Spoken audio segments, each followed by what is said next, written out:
Memoirs of a Renaissance Man. My name is David Ahearn. Memoir number 53.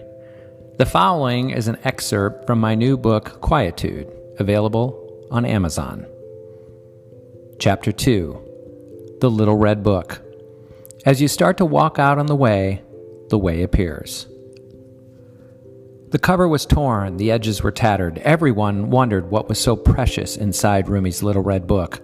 Those who took notice of her would watch her deliberately jotting notes on the blank pages within, completely absorbed in her own thoughts. No one thought to ask her about it. Instead, people told stories about the book, none of which were true. The book was given to her as a gift, the occasion unrecorded by history. When Rumi first received it, she couldn't read or write. The book inspired her to learn. One day, she vowed she would fill the book with all of the wisdom she would acquire throughout her life. She told no one of this, minus Ma, whom she told everything. She learned to read on her own. It was a curious endeavor. One day, she sat down and looked to the heavens and said, "I would like to know how to read." It wasn't long before she was able to pick up a book and read it from cover to cover. She never really studied.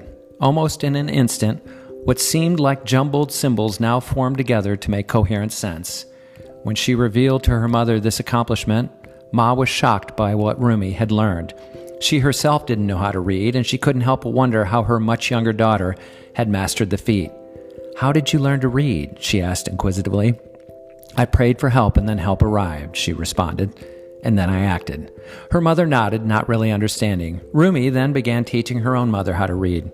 They studied together each day. Rumi would write words in her little red book, translate them, and then patiently teach Ma how to read the words. Before long, Rumi's mother was reading with her. Slowly at first, but reading nonetheless. Rumi's mother was always silently impressed with her only daughter. She marveled at her indomitable will. Rumi faced every challenge head-on without letting anything hinder her pursuit of her goals. For years, Ma felt shame for not being able to read and write, but did nothing to overcome the obstacle. Rumi, she thought, never let anything stand in her way. One evening, when they were reading by the kerosene lamp, Ma decided to ask her about it. "What made you think you could teach yourself to read?" she asked as the flame of the lamp danced about, creating patches of light across Rumi's face. "Ma, when the pressure's on, start." Could it be that simple, her mother wondered? Could all of life boil down to just attempting to attain what one desired? Rumi's mother couldn't believe the simplicity and the wisdom of this advice. For her, she felt as if life happened to her. She had never even considered that she had a choice in the matter. When Rumi finished what she was saying, she turned her attention to her little red book. In her mind, she formulated the words that she would write down to remember. She liked to refine the words that she wrote. She knew that the limited space in her book was precious. Therefore, she always made a point to be concise and direct. "As you start to walk out on the way appears," she wrote in perfectly legible handwriting. Rumi cherished her little red book and treated it with the utmost care.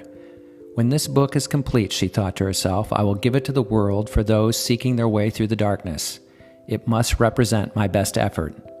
Let yourself be silently drawn by the strange pull of what you really love. It will not lead you astray," she wrote after formulating the thought. The script was written perfectly, the lines linear and eye-catching, in a font that was uniquely Rumi's own. The words popped off the page. She took tremendous pride in her little red book. Rumi knew that no one could take away from her effort. This was hers and hers alone. To hell with anyone who thought differently. For more, go to daviddanielbooks.com.